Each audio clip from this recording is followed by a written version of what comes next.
mencionarlo porque no es más que una posibilidad. ¡Tarado, Me compré una cajita feliz. Me compré una cajita feliz. La frase que era para el nene era un pinotito y la compré para mí.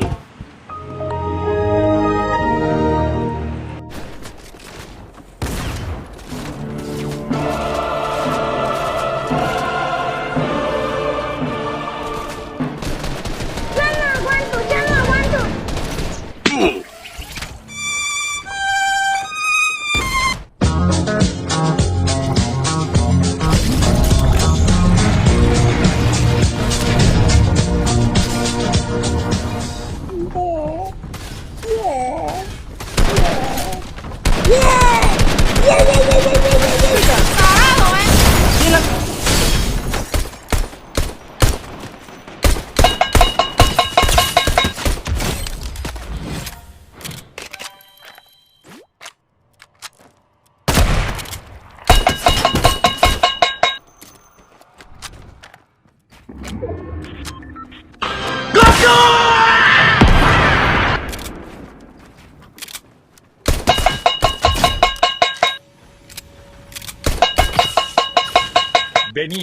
Venid a por mí, pero con la cara destapada. ¡Esto se va a controlar!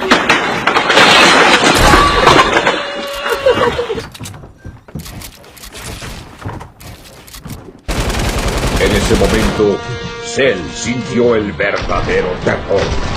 Y finalmente se arrepintió de haber provocado a Gohan para que peleara con todos sus poderes.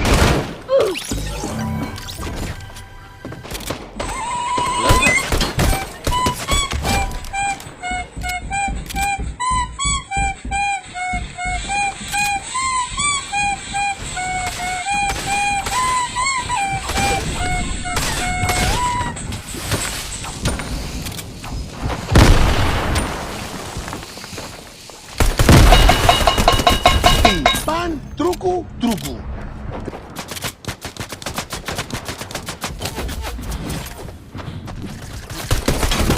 ¡Tarado,